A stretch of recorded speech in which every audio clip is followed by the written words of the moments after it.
হাওড়া শিয়ালদা এয়ারপোর্টের পর এবার কলকাতা স্টেশনও কি মেট্রোর মাধ্যমে জুড়তে চলেছে? কথা বলবো, অরিত্রিক ভট্টাচার্য রয়েছেন আমাদের সঙ্গে। অরিত্রিক, সেক্ষেত্রে এই রুটটা কি এখনো পর্যন্ত ভাবা হয়েছে?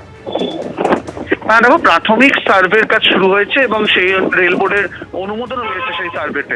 আমরা এর আগে দেখেছি হচ্ছে হাওড়া শিয়ালদা গুরুত্বপূর্ণ যে এন্ট্রি পয়েন্ট, এমনকি কলকাতা এয়ারপোর্ট, প্রত্যেকটির সঙ্গেই কিন্তু এই মুহূর্তে মেট্রো সংযুক্ত হয়েছে।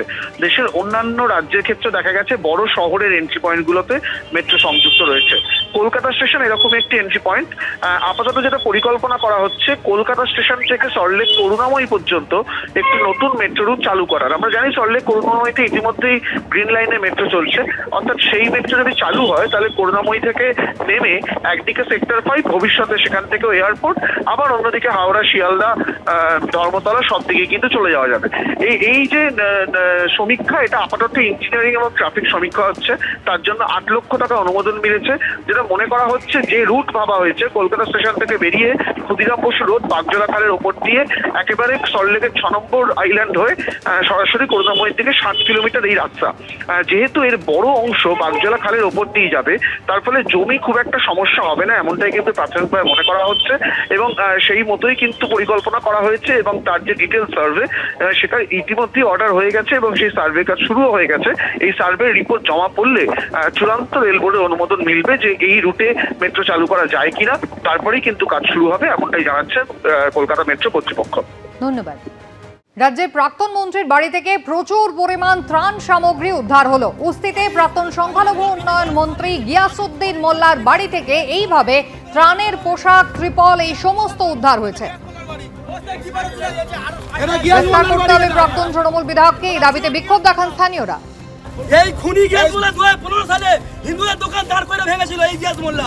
রাজনীতি চলে গেছে, হিন্দুদের ছিল বারটা দুটো ভ্যান পাস হচ্ছে।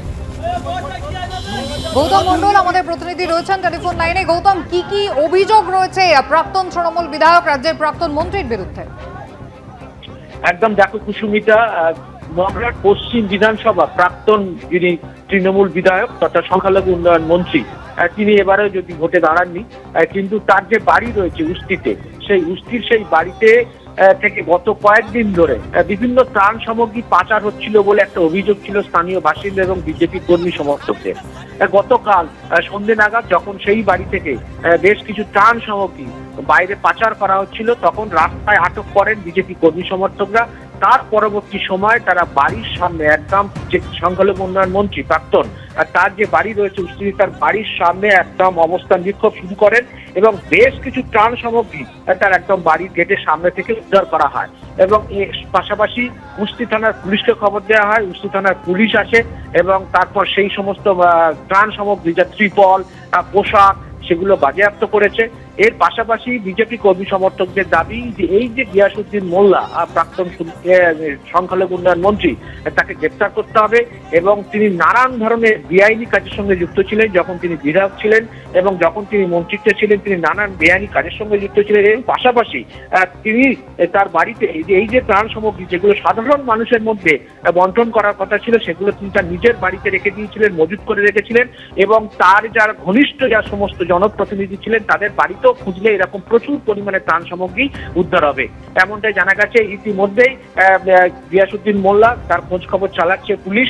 এখনো পর্যন্ত আমরা যা জানতে পেরেছি, গতকাল তিনি বাড়িতে ছিলেন না, তার খোঁজেও তল্লাশি শুরু করেছে উস্তি থানা পুলিশ। ধন্যবাদ। নয়ডার সেক্টর 75-এ আচমকা আগুন। ওই এলাকায় একটি বহুতল আবাসনে সকালবেলায় আগুন লাগে। খুব দ্রুত সময়ের মধ্যে আগুন ছড়িয়ে পড়ে।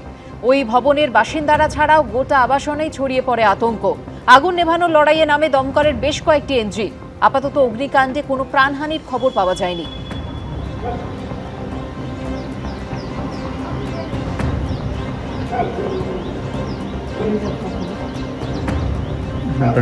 নয়ডার সেক্টর 75, যেখানে আচমকা আগুন লেগে যায়, দ্রুত সময়ের মধ্যে আগুন ছড়িয়ে পড়ে।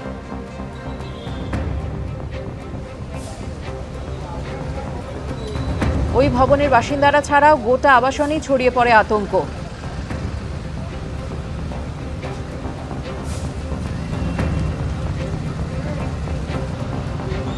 আপাতত অগ্নিকাণ্ডে কোনো প্রাণহানির খবর পাওয়া যায়নি। আগুন নেভানোর লড়াইয়ে নামে দমকলের বেশ কয়েকটি ইঞ্জিন।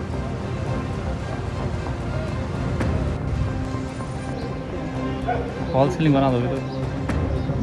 এবিপি আনন্দ, এগিয়ে থাকে, এগিয়ে রাখে।